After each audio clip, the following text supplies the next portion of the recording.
Hi, I'm Karen Robbins, and Kim Sorrelle invited me to be on her show today. And I had the best time sharing, so many of the wonderful miracles that God has given me from becoming a Miss Karen on the Romper Room show back in Rochester, New York, when I was just 22 years old, and getting a U.S. patent from a folding apparatus. And oh my goodness, I have over like 300,000 copies of books in the world, and I never even planned to be an author. So God has used me in an amazing way, and I'm so thrilled that Kim invited me to be on her show, and now you hope you enjoy it too.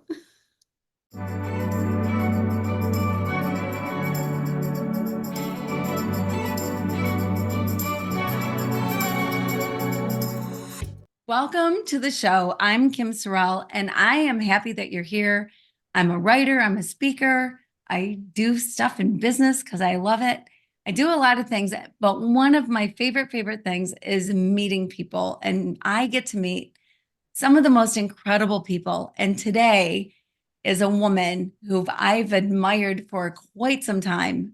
She's been a friend, far away friend, but a friend.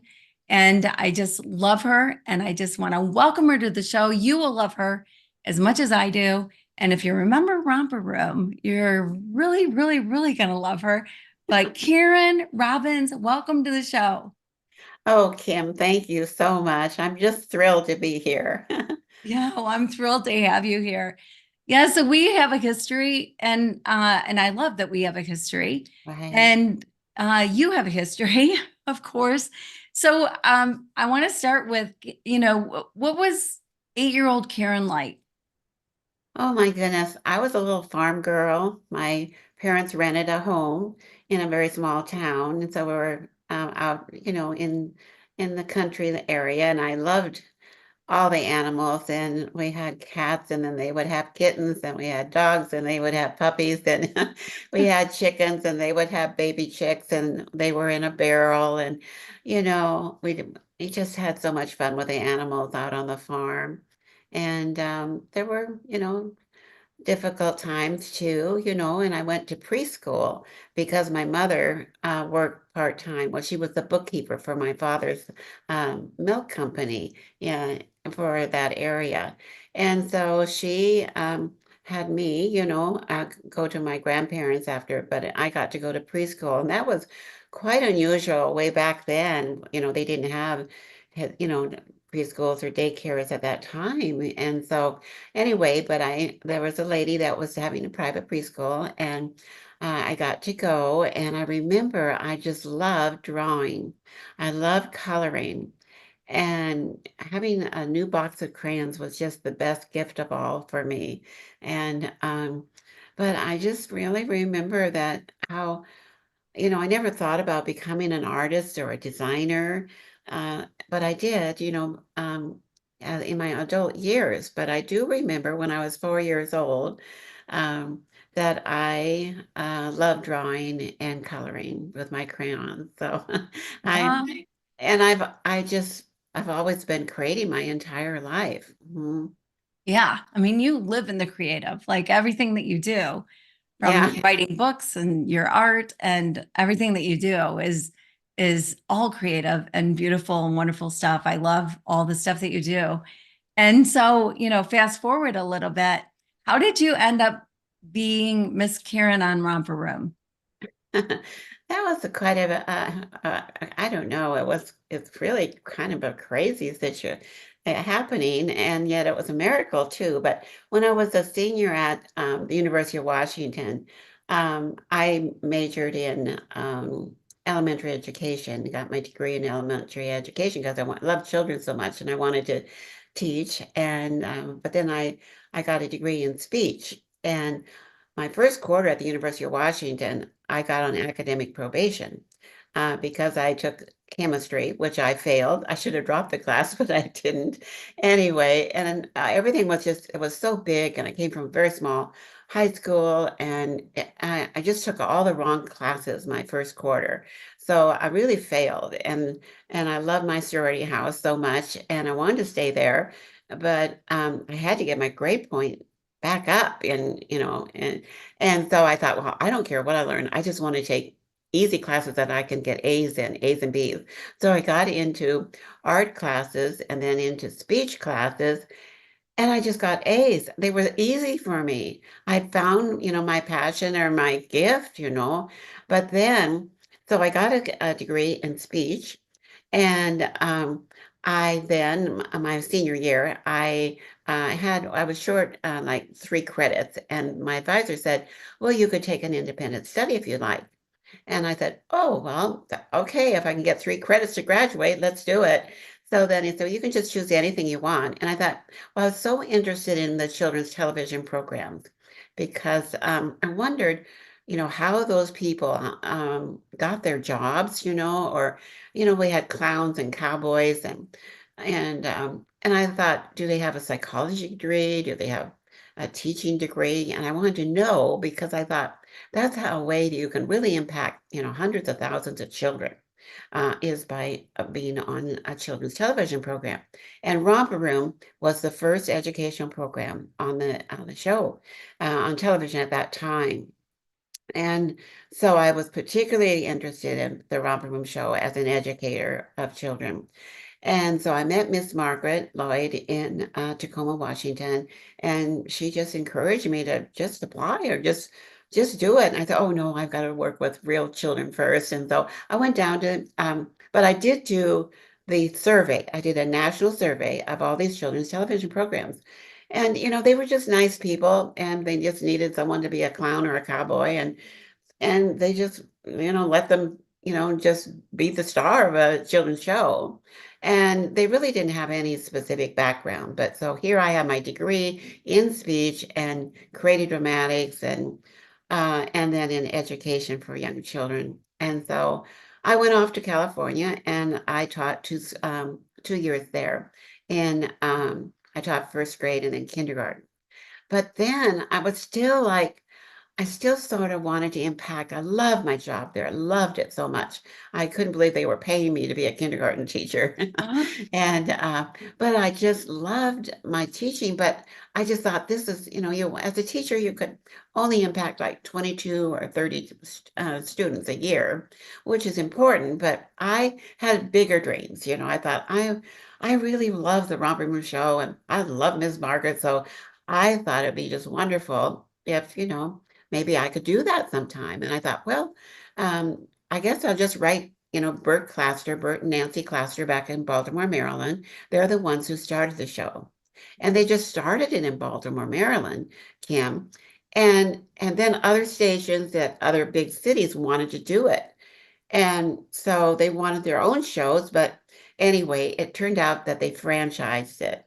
And it grew all over the United States and then all over the world. And the clusters were designing the program, every day's program, so that every show all around America and all over the world, they were doing the very same show. And wow. anyway, so I thought, okay, well, I wrote a letter and sent a photo of myself. And so they said, yes, they would be interested in interviewing me and just, arranged a date back in Baltimore.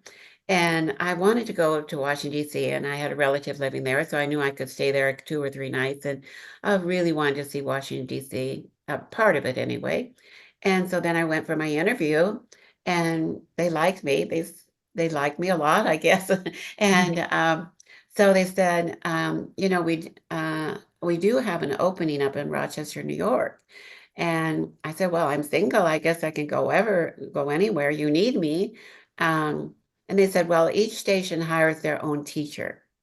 So they would have to hire you, but we're willing to fly you up and you can be interviewed by them. So they flew me up and then they interviewed me and had me on camera and in the studio and all. And they liked me too. And so then they wanted to hire me and they flew me back to Baltimore for a 1 week training. And so I was in a motel and got all the training by the clusters. And there were about 4 other romper room teachers from across America going through the training too. And so we became very good friends. And we went through the training just 5 days. And then I was flown back up there on a Friday and went in on Saturday morning, and they put me on camera, and we went over the first day's program. And that's how it started. And I never returned to my job in California, Southern California, living in Pasadena. And now I'm in Rochester, New York, where I don't even know one person. I mean, I guess, I didn't think it would really happen that way, but they had the opening, and I could go anywhere in America, to do the show. So it turned out that I had only taken two dresses, back from my little trip, and I had to go out and buy three new dresses to wear on the show because we started on Labor Day in September on that Monday, and I went through and did the 5 day show for Oh, that week and never returned to Southern California again. yeah. And it was very exciting and challenging. It was kind of lonely, and I had to find an apartment, and I didn't know the area. We didn't have GPS system at that time. And so, I mean, there was snow, and it was a very crazy move in a way, but I felt Very that brave, I I would wanted say. to do it. Yeah. And that was my ministry and my purpose. And a lot of people at that time, it was in the, late 60s, a lot of people were going into the Peace Corps. Mm. And I really wanted to do my ministry for God to be used in a big way. And so, but I didn't think Peace Corps was right for me. I mean, it looks like I don't like to be dirty and I don't like bugs.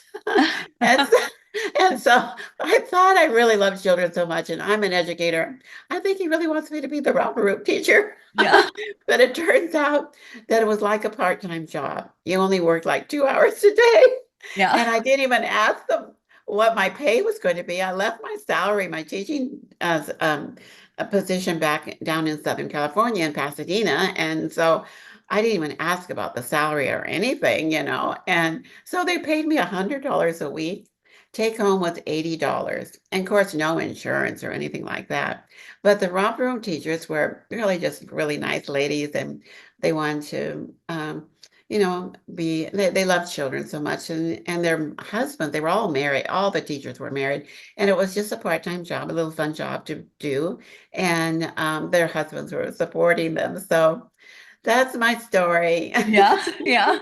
It Wow. was fun and Yeah. wonderful, and I just did it for 1 year, and then I returned, and then I got my master's in early childhood education.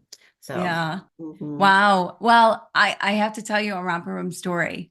Oh yeah. So, yeah. Were So you I on would the watch show? romper room. Yeah. Well, I would watch romper room when I was homesick, mostly, right? Because it was on in the morning, and otherwise, I'm in school or getting ready for school or whatever.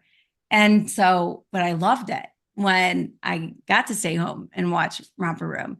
And my cousin, whose name is Mary Jo, she uh, loved it too, but she was always so afraid of at the end with the looking glass. Is that what it was called? The looking It's the glass? mirror, the The magic mirror. mirror. Yeah, the magic mirror. So it was a mirror basically on a handle, but there wasn't any mirror in it. So you were just looking through it, Right. saying things like, "Hi, Johnny, I see you. Timmy, whatever." Well, my cousin Mary, when that would happen, would hide behind a chair. And Really? because she was so afraid of having her name called, she didn't want to be seen. She didn't want to be seen through the magic glass, the magic mirror. And so she was homesick one day watching Romper Room, and then went and hid behind a chair. And no kidding, the Romper Room wonderful woman said, "I see you behind that chair, Mary Jo." I know. Totally freaked her out. Totally for years it freaked her out. I Oh mean, my she'll never goodness. forget that moment. I know, isn't that so funny? I Yeah, know. yeah, So yeah, many people have said, why, you never called my name. Why didn't you call my name? You never saw me in your magic mirror. I said, I don't know why they didn't announce it or, inform people, but it was the children who sent, in their coloring page or their numbers or letters. They mailed it into the station to the teacher. And then, I would open up the fan mail and then I would send the children a little postcard from Mr. Doobie. Oh, And so I mailed them up a little postcard, thanking them for their letter. And then I would take those children's names and put them on a list and put it on the TV monitor. So those were the children's names I could call that I could see them. And then sometimes they said that they were homesick, and I said, "Oh, I'm so sorry that you have a bad cold today, Tommy." And so that's how I got the children's names, but nobody really knew that. no, I had no idea. I wondered why my name was never called, and now I know. Right. I never sent in any I fan mail. wonder how she would ever say that she could see her behind the chair. I know. Isn't that funny? It's just so funny. Yeah. So Karen, you've had a lot of life.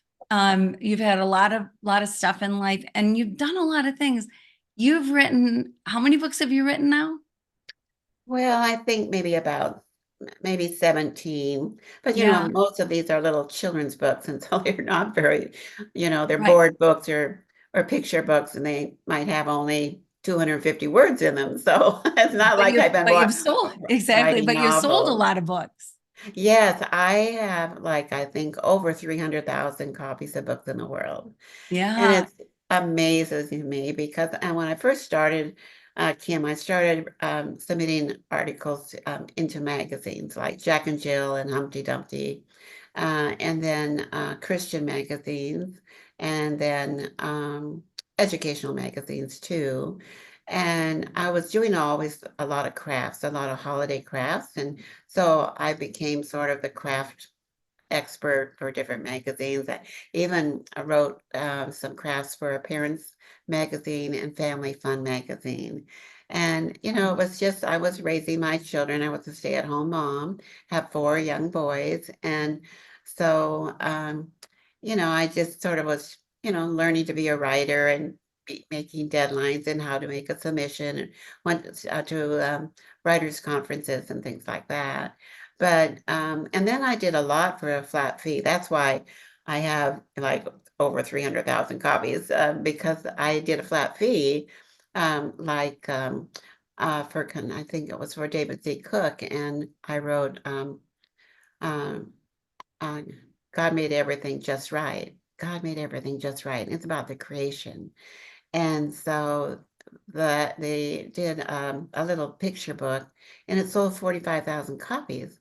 And then they notified me, and they were going to put it into another different series, and that one sold 45,000 copies. And then they put it into an anthology, and a very thick anthology, a bedtime storybook for children with a little prayer, questions at the back of each story, and then a little prayer at the end. And then they, of course, put my story, God made everything just right, in the beginning because it was about the creation. And then that, anthology sold 45,000 copies. So, I mean, it sounds like, that one book, but that can happen. I mean, even with just one book, sometimes I read that some books, like maybe, that, it can I mean, sell a million copies over 10 years in a lifetime. You just have no idea. And it takes a while, I think, for people to find books too. And then sometimes books, are translated into many different languages. That's one of my dreams. There's always a wish or a dream that, oh yes, wouldn't it be fun to have my little children's books, translated into foreign countries. Yeah, I love it. And I love your books. They're so good.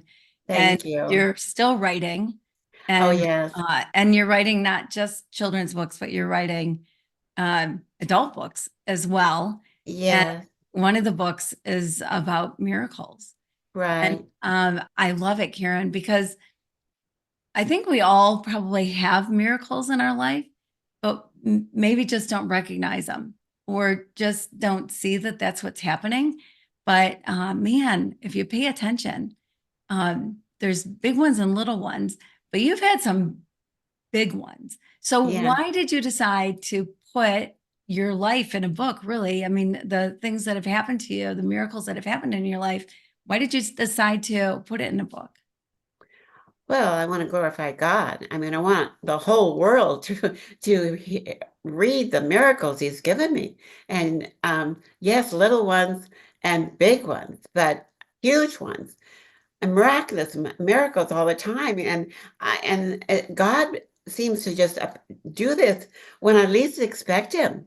I mean, it's just like, oh my gosh, you know. I mean, this is crazy. God, this is crazy. And it's humorous. Some of them are humorous, and others are just heartfelt and amazing. And it says in the scriptures that when God has given you answered your prayers or giving you miracles or answered prayers, that you're supposed to tell others about them, and so that you can bring others to Christ. That's the whole project here, is that He's using us to bring others to Christ. And so this is the most important book that I will ever write. And I've been writing the stories for over 10 years because I just wouldn't, some of them I thought, oh my gosh, I don't want to forget this one. So I will write it down. But some of the other ones, the biggest one. Do we have time to tell you one? Yes, please. Please Oh, do. okay. Well, this is really, really pretty crazy. My whole life is a gift to God, but it's so crazy, Kim. Um, I got a US patent on a folding apparatus. I mean, I'm a kindergarten teacher and I was a displaced homemaker. And I was divorced after a 21-year marriage.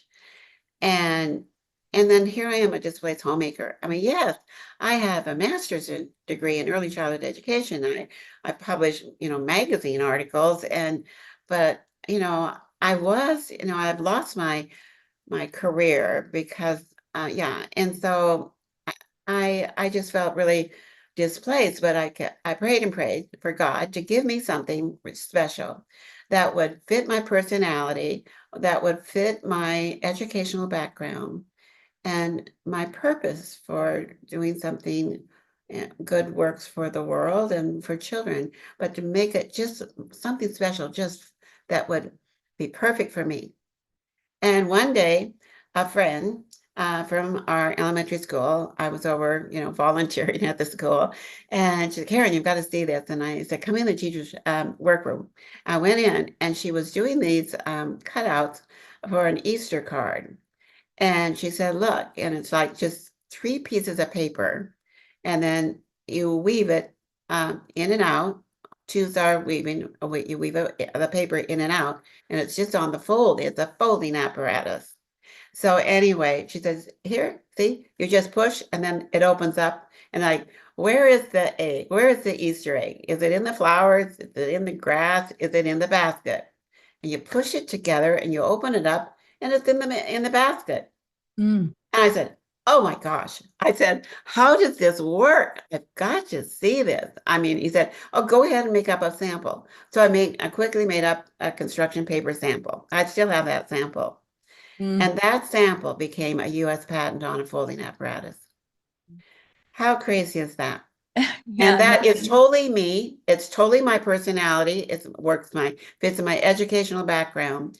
And they always say, when you give your life to Christ, He'll give you the biggest journey of your life. That'll take you on a life that you've never ever imagined. And that is exactly what God has done for me. Yeah. Because I mean, I have gone back, first of all, to I kept looking at it, but how can I bind it? It has to be a book. This would be the most exciting apparatus because there's actually, you turn it over. I didn't even know that if you turn it over, it wasn't until a year later that I thought, oh, I wonder if it'll work on the backside too. I turned it over and then it works on the backside. So it works from the same way on the front side and the backside. And so it works. There's four sides to a page. And so it's the biggest and newest book technology in the world. It's never been ever created before. And and so I just couldn't figure out how to bind it. And one of my brilliant author friends came by and one day, and I said, "Look at this, Jan. How can I bind it? I want to make this into a novelty book for children." And so anyway, she kind of looked at him and said, "Well, here, if you just open up the pages here, you can bind it over here." I said, oh yeah, that's pretty simple. Yeah, it works.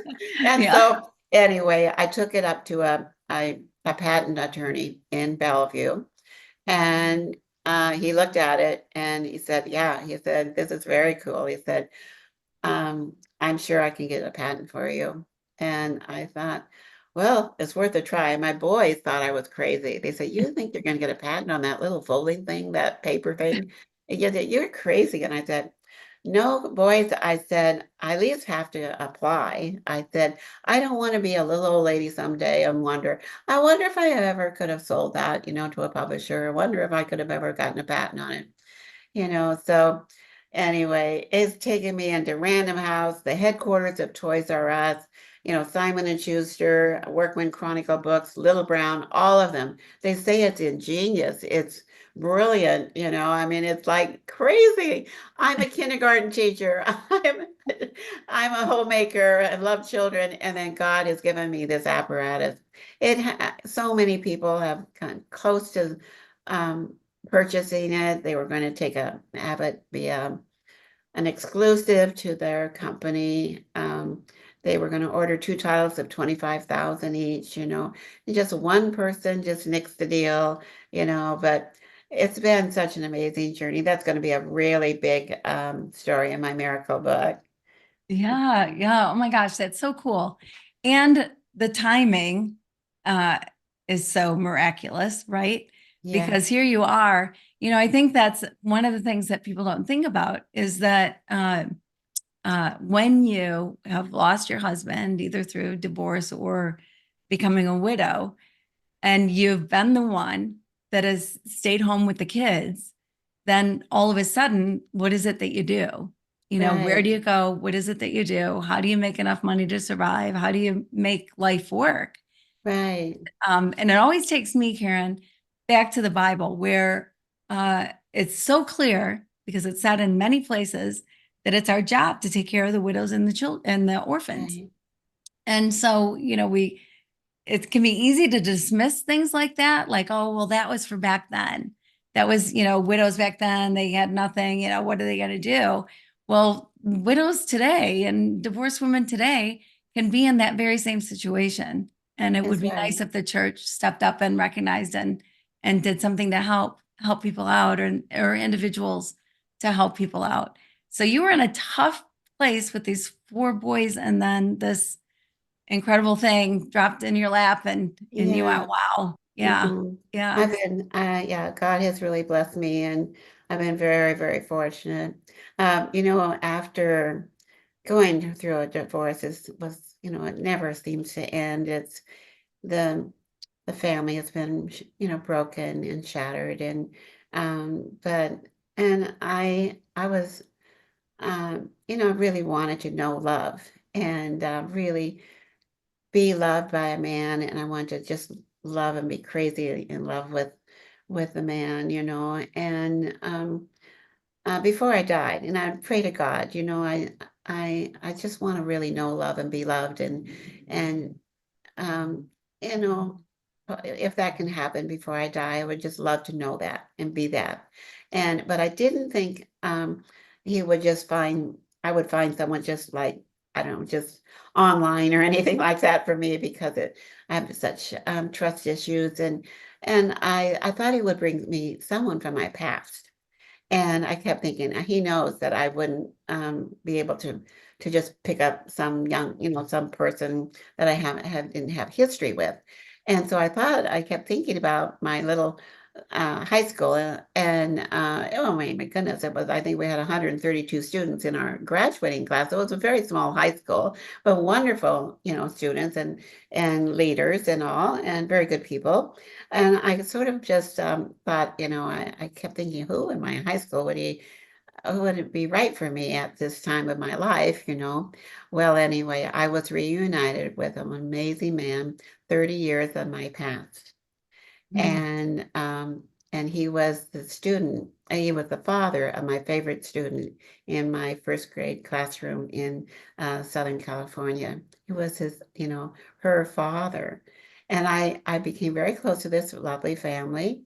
And I always liked, their dad so much. He was just a great man, great father. And, down in Southern California, they all have swimming pools and Bermuda shorts and a golfer and, athlete and just a good all around man. He had a crew cut, all people are all tan down there. And I just adored this whole family so much.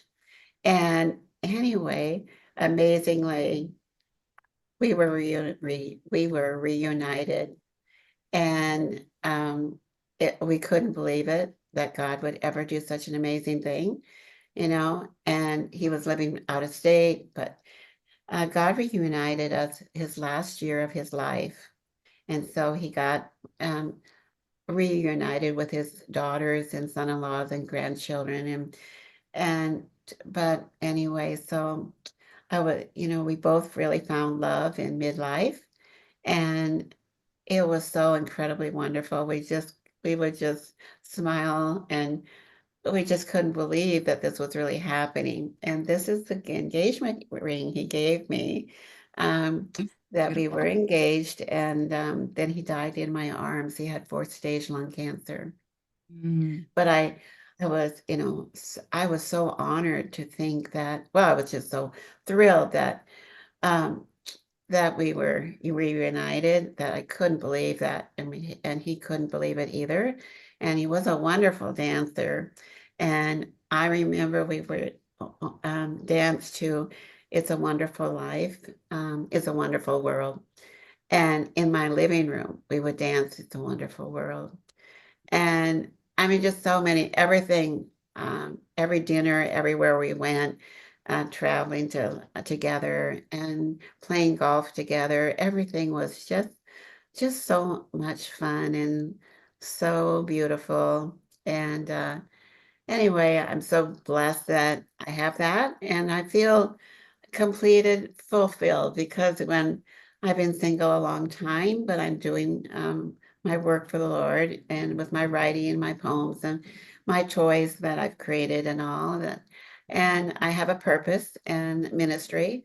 And so I'm really focused on serving God. And I'm so grateful for that I'm able to do this, Hmm. at Yeah. my age. And like, um, I will never stop as long as I'm breathing, Kim. I will never stop my writing or my creating, because that's my purpose and my ministry. And I just want to keep doing what God has called me to do. And I don't know. A lot of people are playing cards or golf in my community or pickleball, It's all fun. A lot of people are going on cruises and cruise ships, but as a single, you can't really do those things. There's lots of opportunities. You can go with a lot of groups and all. But I guess because I was a homemaker for so long, that I didn't really get to really focus on my creations. And now I've been recognized that I have a real special gift and talent. And no one ever, you know, thought of me in that way. They saw me as a good person, and to volunteer and be on boards. And I was a homemaker, and I love children so much. But I thought, wow, I just I guess I am pretty talented. And so You but are. but You're very. God gave me this. And God gives everybody special talents, and he needs every single one of us. He needs every one of us to do, perhaps each to do our work for the Lord. Mhm. And I'm terrible in science and social studies. I told you I was on academic probation my first No, quarter of the no more university. chemistry for you, right? Yeah. And sociology and history and geography. I mean, I'm just terrible at all these things, but oh my gosh, I am a creator, and I know it's coming in now. It's December and getting ready for Christmas, and oh, my whole house is just, I mean, it looked like it kind of like a Christmas open house museum or something. Yeah. And Yeah. I just love my little decorations that I put out every year, and they touch my heart. And it's such a Wow. beautiful time of year. It is such a beautiful time of year. I love it. I love it. So I want to unpack a little bit that you just told us. about your story. I so here you're praying, Lord, bring me somebody that I am familiar with, this man who you end up adoring. You liked him as a person back then, and then he ends up being your person. And your attitude about you had him for a year, and you feel so blessed to have had him for a year, and that you had that answer to prayer, that miracle in your life. And Karen, I got to say, there are probably people that would be angry and very upset that all they got was a year. And so, what do you say to people who are mad? Like I lost my husband, I was 47 when my husband passed away. And I have had people over the years say, aren't you mad? You're only 47 years old and here you are, you're alone, whatever. And it's like, well, first of all, I'm never alone. I'm I'm never alone because God's there. I'm also never alone because I got a big family. But uh, I could never begrudge my husband. He was this wonderful guy that was on his face before God every morning at 5 o'clock, reading Bibles, praying, reading a devotional. He was just a wonderful man. And I've heard that heaven is a pretty sweet place. Mhm. And so my attitude has always kind of been, good for you, Steve. Good for you. You did this life right. And then the reward is heaven. And you got to go there earlier than a lot of people, but you never have to pay another bill. And you're never going to be sick again. The stress is some of the things that we have down here, right? We're not going to have in Mhm. heaven. And or I'm assuming I've not been there, but from what I've heard. Yeah. And so what do you say to people that are living in that anger, that are angry, like that their person was taken way too soon? Yeah, it's a very difficult thing to resolve and understand.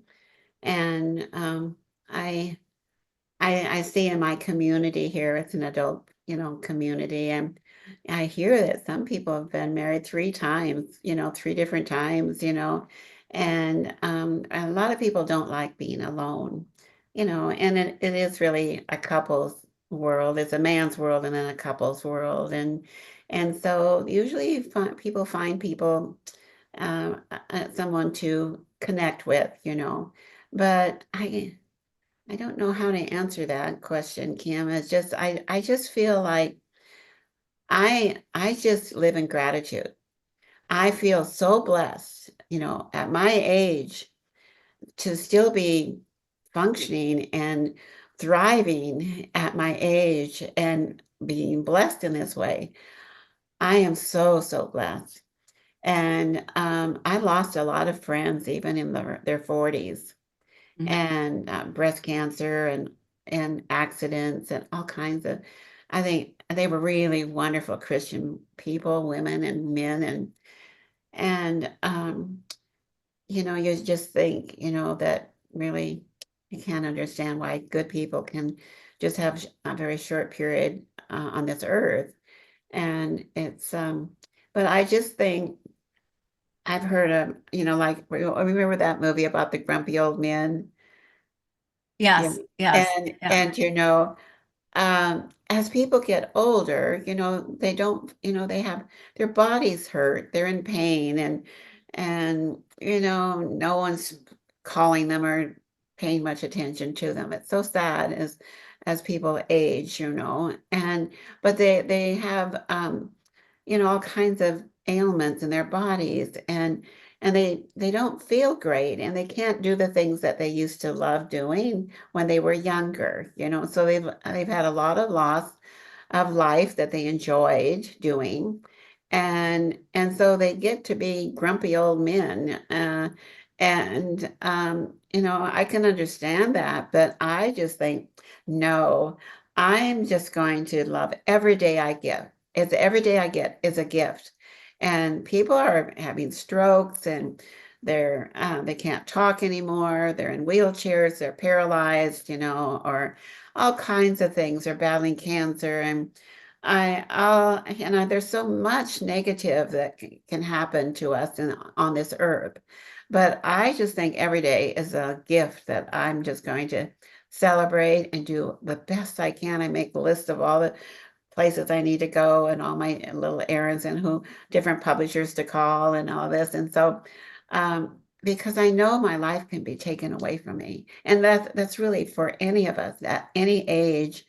And I just try to count my blessings, and I have so many, and I'm just so blessed um, that I did meet the love of my life, and we were together. And so I just think, well, you know.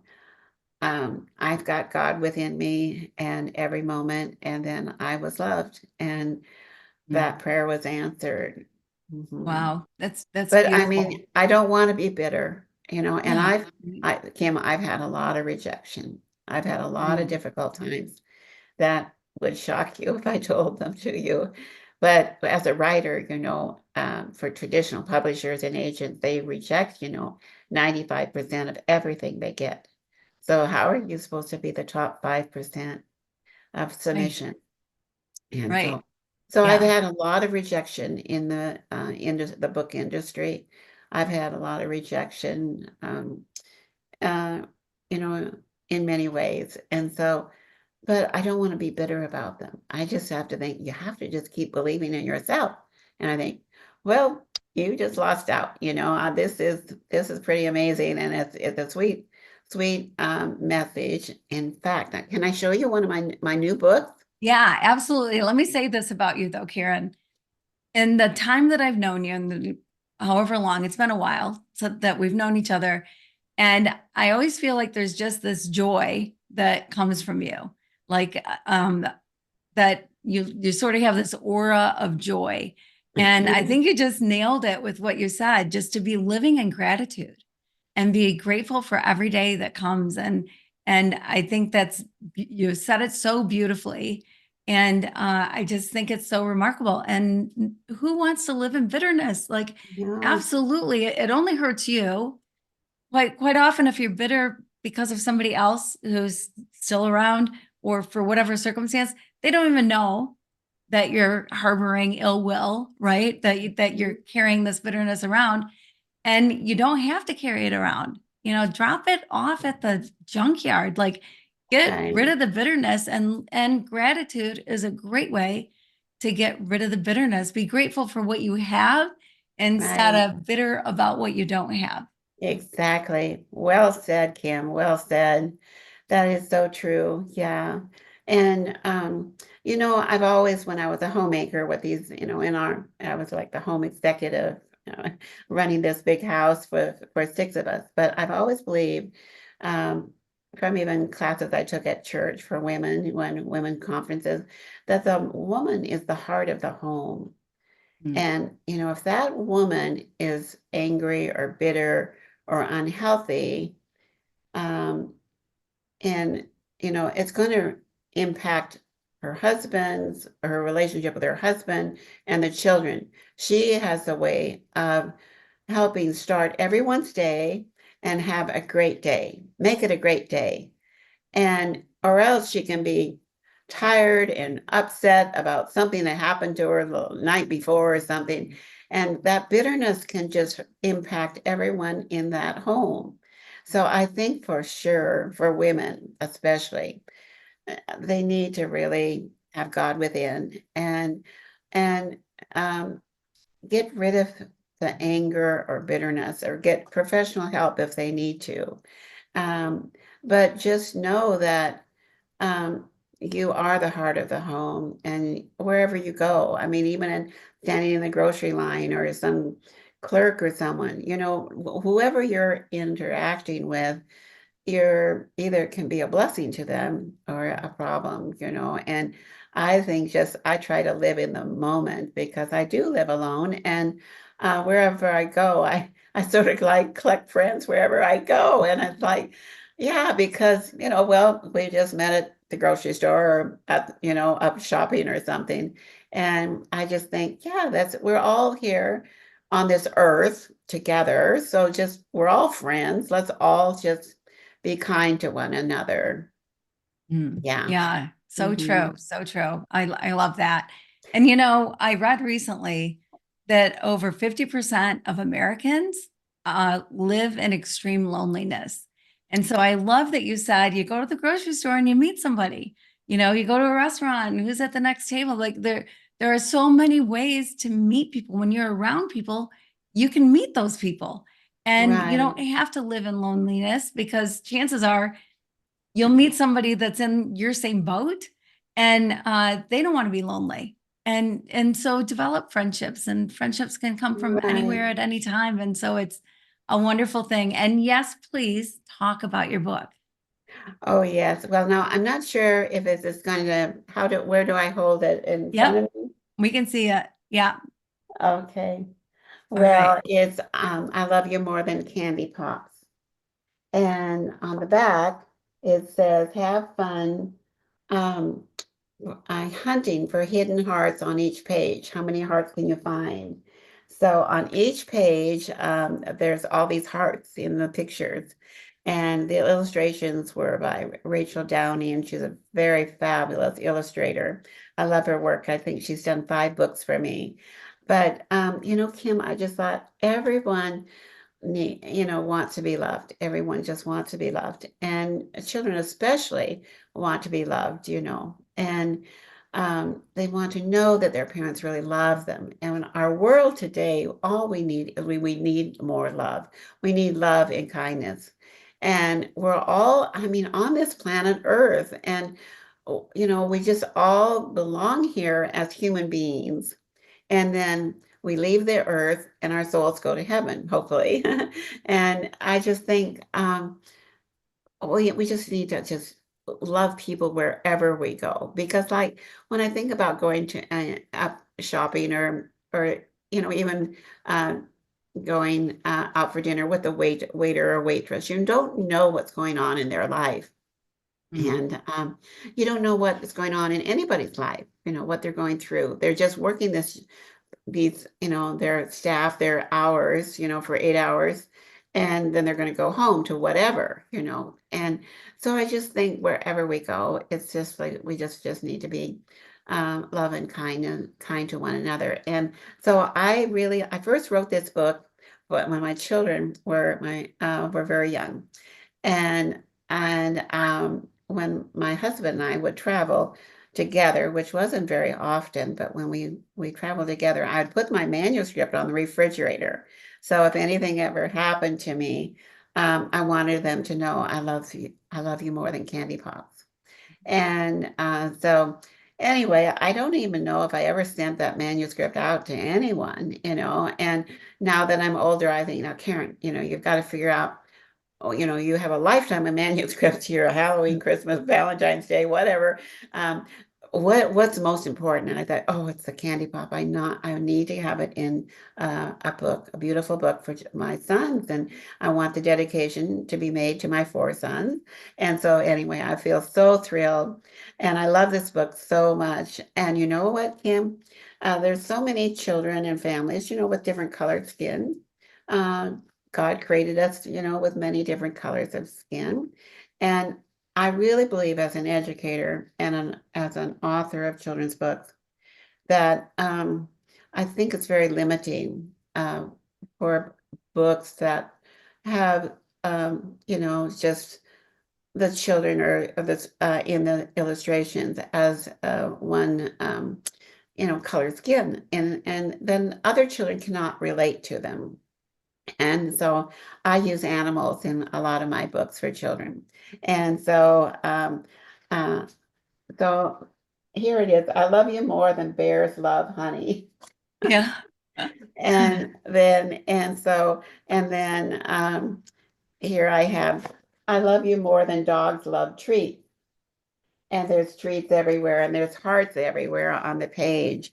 And there's a variety of animals, for children to learn and be introduced to. Here I have, I love you more than kittens love napping. And uh, so the children can have so much fun, but all children and parents will be able to relate to this love book. And so so special that is out in the world now. And I hope it brings a lot of love to children and parents all over the world and Mm. be a blessing for sure. Yeah, I love the book. It's beautifully done. And the animals are so cute. And like They you said, the are. illustrations are so beautiful. But I love, love, love the message because it's so Yes. true. And can you imagine Yeah. sitting down? Well, I mean, you did this with your sons, you would read it to your sons, but sitting down with your child and that's your bedtime story, or that's the story after dinner, or whatever. You just sit down with the book and look for the hearts and look at the animals, name the animals, whatever you want to do. But to be reading and telling your child, I Yeah. love you more than bears love honey. I love you more than kittens love naps. I love you more than candy pops. I And think that they can relate to that, you know, mhm, that yes. they can get it. And it's hard for little children, 2 or 3 or 4 years of age, to really understand love, you know. But for a parent to be reading this book and saying, you know, I love you more than kangaroos, you know, love Mhm, hopping, and I love you more than pigs love mud, you know, playing and pigs are playing in the mud, you know, that I love you more than this, you know. And mhm, I think it just will relate to all little children, you know, and all ages and even adults. I mean, I can see maybe a college kids, you know, giving this book to their boyfriend or girlfriend, you know, and hey, I love you more than all the penguins love ice, you know, I love you more than all mhm. these things. So Yeah, yeah, um, I love that. That's a good point. Yeah, great, great gift for Valentine's Day. Great gift for any time because yeah. love is And it's all all always. in the whole book, it's mothers and babies. And so for Yeah. the animals. So even it'll be a wonderful Mother's Day gift book too. Mhm. So, but you Where know, can, God says, you know, He commands us to love one another. It's a mhm. commandment. And Yep. so that's why another as with my ministry, I just think I need to write this book because that's what God has commanded us to love one another. And we Right. have to start this with young children, whatever they're taught as young children, then that they grow up to be that as adults. And know that they're loved Mhm. and yes, loved and heard and seen and so what a beautiful thing. And so Karen, where can people get the book now? Where is it available? Oh, well, all my books are on Amazon and Barnes and Noble, and any independent bookstore can also order them. Uh-huh. Yeah. So So, easy to find. And it is just yes. such a beautiful gift. And it's such a beautiful thing to be telling a child. There are lots of people that didn't grow up hearing I love you. And there Um, are people who struggle saying it because it wasn't part of what they grew up with. And if we can change that for people, if we can change that for kids and right. make sure they know that they're loved, because you're right. I mean, it's love that will change the world. And we are commanded to love. It's the greatest commandment: love God, love Exactly. yourself, love others. And it's kind of our only job. I always sort of think, Right. our job is to love and not judge. So we don't judge, Exactly. we just love That's people. right. And so when you do that, when you really truly love people, uh, it changes things. I mean, Right. because then I think love too spurs on some gratitude. And that's such a good thing and such a healthy way to live in gratitude like you do, Karen. So Right. yes, so the book is awesome. And then you've got your miracles book. Yeah. I love to share my shoe print art book because Oh, you know yes. we're in a quite a terrible mental health crisis, you know, and you know, so many people are depressed or struggling with anxiety. And did you know that drawing is therapy? You know, and drawing or coloring is therapy. And I think, Kim, you know, for all the different difficult times that I've gone through, and I think I just was always writing or designing or creating.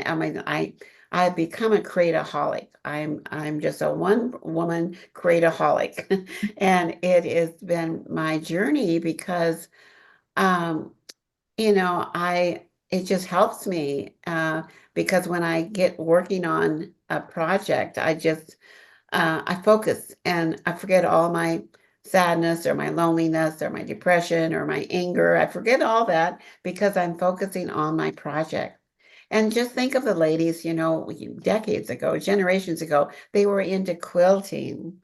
And although a lot of women still are beautiful quilters, and women have been creating forever, Mm. and there's so many wonderful ways there. But when you look at a lot of artists and designers, I think it's their gift, but also a means of, for me, it's been like therapy for my whole life that saved me, um, for sure.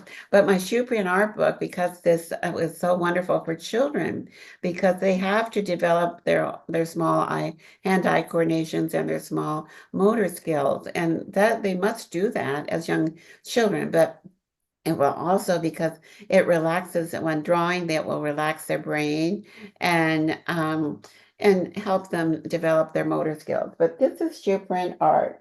Can you hold it to the side a little bit? I wonder if it'll show up better to the side. Yeah, those Zoom backgrounds make it hard. So if you want to just describe it, because we're Yeah, not well, seeing it. there's 55 images all made from a shoe print shape. And created this when I was a kindergarten teacher decades ago, and it works. There's a template in the book, but you can just take off your shoe or a child's shoe and draw around it with a pencil, and then there's like 4 steps to add the legs, the head, the ears, and you can make anything like dinosaurs and monsters and animals and birds and a spaceship, a helicopter, a clown. Oh, and here's a little snowman. I don't know how can you see that? Yeah, I really It's, kind of can't. Yeah, it's, maybe if you hold closer to the camera, perhaps. I don't know if that'll work. But anyway, yes, a it's a little snowman. snowman and a little penguin. There's stick puppets and all, but they're all in my book. There's 55 images to make, all from a shoe print shape, step by step. And the book now has won 6 awards. I'm so proud of it. But it really is so easy and fun for children, and it builds their confidence, their self-esteem. Mhm. And so I'm really, really excited for children too, because they can't believe that they can just follow these 4 steps in pencil, and then they use their own creativity with crayons or colored pencils, and they're using their imagination, their creativity, and then here they've made a dinosaur. Remember, I think a lot of kids, like when they get in about second or third grade, they would always say, "Oh no, I'm not an artist. I can only draw stick figures, just stick figures." And Mhm. I think, no, no, this, but the shoe print shape, and then you just add the other parts to whatever you're making, and you can draw and wonderful things. And it really helps children, well, just to have a quiet time together, to create and get them off their screens. So many of the children are addicted to their screens, but Mm. everyone can just sit around the table and choose an animal or a vehicle and draw it together. There's a lot of images for the holidays in the book too, and to make their own little greeting cards. That would be Yeah, great. yeah, it's great. And I love what you said too, that it drawing, just drawing and not caring what your drawing looks like. Like if you think you're not an artist, it doesn't matter. There is therapy in that. It is Right, therapeutic. And so it can be a great stress reliever. It can change what you're thinking, get your mind off what right. you're thinking, and just immerse yourself in this. And all it takes is a shoe. And so Hmm. it's remarkable. I love it. Yeah, And schools are using it, and it's a wonderful book, a wonderful tool. Families are using it, so definitely go look up Karen Robbins and look at her books and what she has out there. She's done so many incredible things. Karen, I am so grateful to you for everything you've done to help families, for everything that you continue to do to lift people up and encourage people, and the joy that you bring into the world. And so thank you so much for being here on my show. Oh, thank you. It's been just a joy to share some of my stories with you, and I'm very grateful, and I'm grateful for all that you're doing to impact people's lives all over the world, Kim. God bless you forever. Yeah, well, thank you. God bless you forever too. And so thank you for joining us. And until next time, be blessed. Thank you.